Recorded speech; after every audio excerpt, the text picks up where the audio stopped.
Praise the lord. ప్రభువైన యేసుక్రీస్తు నామమున మీ అందరికీ శుభములు. మన యొక్క భాగంలో నుండి కొలొస్సీయులకు రాసిన పత్రిక 1వ అధ్యాయము 6వ వచనం యొక్క చివరి భాగం చదువుదాం. మీరు దేవుని కృపను గూర్చి విని సత్యంగా గ్రహించిన నాట నుండి మీలో సైతం ఫలించుచు వ్యాపించుచున్నది.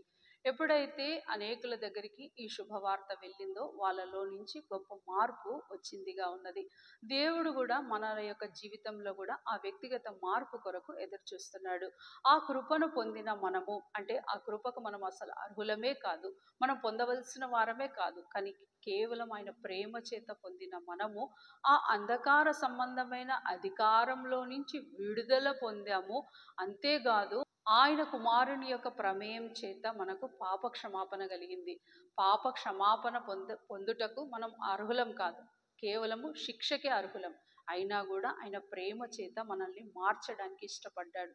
ఆ మార్పు కొరకు ఆయనే మన దగ్గరకు వచ్చాడు. ఆ గొప్ప శుభవార్తను మనకు అందించాడు. మనలో నుంచి ఆ మార్పు రావాలని కోరుకుంటున్నాడు. ఆ మార్పు ఒకేసారి వచ్చింది కాకపోవచ్చు, కానీ ఒకసారి ఆయన ప్రేమకు రుచి చూసిన మనము ఆ ప్రేమ ఇతరులకు అందించుటకు బద్ధులమై ఉన్నాము.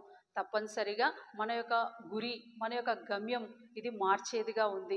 మనం ఏదైతే ఇప్పటివరకు ప్రయాస వచ్చామో అది కేవలం వ్యర్థమని గ్రహించి ఒక నూతనమైన మార్పు కొరకు, ఒక నూతనమైన మలుపు కొరకు, ఒక నూతనమైన జీవం కొరకు మనం పరిగెత్తు వారంగా ఉన్నాం. ఎందుకంటే మన గమ్యం ఆ పరలోకం. ఆ పరలోకాన్ని సాధించడానికి ఒక నూతనమైన మార్పు కొరకు ఎదురు చూద్దాం. రండి ప్రార్థన చేసుకుందాం.